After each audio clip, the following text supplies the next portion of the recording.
સમાચાર વડોદરામાંથી કારેલીબાગમાં રક્ષિત અકસ્માત કેસમાં આરોપી રક્ષિત ચોરસિયા સામે એનએસયુઆઈએ વિરોધ કર્યો।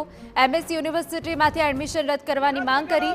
એનએસયુઆઈએ વાઇસ ચાન્સેલરને આવેદનપત્ર આપ્યું હોવાની પણ અહીંયા વિગતો મળી રહી છે। મહત્વનું છે કે એનએસયુઆઈનું કહેવું છે કે યુનિવર્સિટીમાં મારામારી સામે આવતા વિદ્યાર્થીઓ સામે કાર્યવાહી થતી હોય તો આરોપી સામે પણ કાર્યવાહી કરવામાં આવે। ઉલ્લેખનીય છે કે આરોપી રક્ષિત ચોરસિયાએ 14 માર્ચે નશાની હાલતમાં બેફામ કાર ચલાવીને 6 લોકોને ઉડાવ્યા હતા। વડોદરા શહેર માટે હોળીની રાત હતી, પરંતુ એ રાત વડોદરા શહેર માટે રક્ત રંજિત બની હતી, કારણ કે રક્ષિત ચોરસિયા નામના યુવકે 8 લોકોને કચડી નાખ્યા હતા, જેમાંથી એક મહિલાનું કમકમાટી ભર્યું ઘટના સ્થળે જ મોત નીપજ્યું હતું। જે રીતે આરોપી વિરુદ્ધ કાર્યવાહી કરવામાં આવી રહી છે, સાપરદ માનવ વધનો ગુનો દાખલ કરવામાં આવ્યો છે, તેના વિરુદ્ધ 2 દિવસના રિમાન્ડ પર છે। હવે એમએસ યુનિવર્સિટીમાં કાયદાનો અભ્યાસ કરતો આ રક્ષિત ચોરસિયાનું એડમિશન રદ કરવામાં આવે તેવી માંગણી સાથે એનએસયુઆઈ મેદાને ઉતર્યું છે। એનએસયુઆઈના આગેવાનો સાથે છે, તેમની સાથે વાત કરીશું। રક્ષિત ચોરસિયાનું એડમિશન રદ કરવાની માંગણી કરી રહ્યા છો, શું વિગત છે, કેમ આ માંગણી કરવી પડી રહી છે?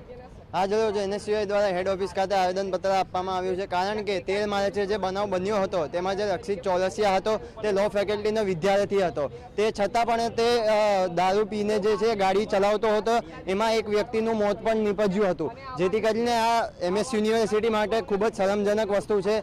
જેથી કરીને એનએસયુઆઈની માંગ છે કે રક્ષિત ચોરસિયા જે છે તેને સસ્પેન્ડ કરવામાં આવે। બિલકુલ, રક્ષિત ચોરસિયાને તાત્કાલિક સસ્પેન્ડ કરવામાં આવે। તેની સાથે તેનો મિત્ર પ્રાંશુ ચૌહાણ પણ હતો, તે પણ ક્યાંક ને ક્યાંક એમએસ નો વિદ્યાર્થી જ છે, એના વિરુદ્ધ કાર્યવાહી થવી જોઈએ એવું આપને નથી લાગી રહ્યું? 100% જેવી રીતે 13 તારીખનો બનાવ હતો, સમગ્ર ભારતમાં આ અકસ્માતને લઈને ચકચાર મચી ગયો છે, અને સાથે સાથે એમએસ યુનિવર્સિટીમાં અભ્યાસ કરતો હતો, એટલે ક્યાંક ને ક્યાંક એમએસ યુનિવર્સિટીનું નામ પણ કલંકિત થઈ રહ્યું છે। તેથી આજે એનએસયુઆઈની માંગ છે કે આવા જે બી ગુનાહિત વ્યક્તિ છે, જે કાયદાનું ભણતર ભણતા હોય તો પણ કાયદાનું ભાન ભૂલીને જેવી રીતે આવી રીતે વર્તન કરતા હોય, લોકોની વચ્ચે નશાનું વ્યસન કરતા હોય, ત્યારે આવા વ્યક્તિઓ યુનિવર્સિટી દૂર કરે અને એક ઉત્તમ ઉદાહરણ યુનિવર્સિટી માટે, સમાજ માટે, વડોદરા માટે ઊભું કરે તેવી આજરોજ એનએસયુઆઈની હેડ ઓફિસ ખાતે વાઇસ ચાન્સેલરશ્રીને માંગ છે। બિલકુલ, વાઇસ ચાન્સેલરને માંગણી કરવામાં આવી રહી છે, જે રીતે નશાનું સેવન કરેલું હતું, માદક પદાર્થનું સેવન કરેલું હતું, નથી લાગી રહ્યું આના વિરુદ્ધ પણ તપાસ થવી જોઈએ કે આ નશાઓ લાવ્યો ક્યાંથી હતો, અથવા તો જે વ્યક્તિઓ જે છે તે નશાની હાલતમાં ચલાવી રહ્યા છે તેના કારણે થઈ રહ્યા છે। નિર્દોષ વ્યક્તિઓ આમાં પોતાનો જીવ ગુમાવી રહ્યા છે, તેઓને જાનહાનિ થઈ રહી છે।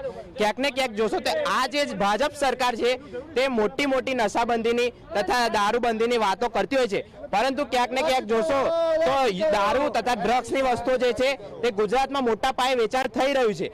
ક્યાંક ને ક્યાંક જોશો તો આમાં પોલીસ પ્રશાસન પણ નિષ્ફળ જઈ રહ્યું છે, યુવાઓ જે છે તે નશાના રવાડે ખોટા ચડી રહ્યા છે। તેથી આજે અમે માંગ કરી રહ્યા છે કે આ વિદ્યાર્થી છે એને અકસ્માત સર્જ્યો છે તેને રદ કરવામાં આવે યુનિવર્સિટીના, તથા અમે જે છે તે હર સંઘવીનો પણ આમાં વિરોધ કરીશું અગર જો નિર્દોષોને ન્યાય નહીં મળે। બિલકુલ, રક્ષિત ચોરસિયા વિરુદ્ધ કડક કાર્યવાહી કરવાની માંગણી કરવામાં આવી રહી છે, અને સાથે સાથે રક્ષિત ચોરસિયાનું એડમિશન રદ કરવા માટે આજે એનએસયુઆઈ મેદાને આવ્યું છે। કેમેરા પર્સન રોહિત ગોલ સાથે અંજલિ ઓઝા, TV9 વડોદરા।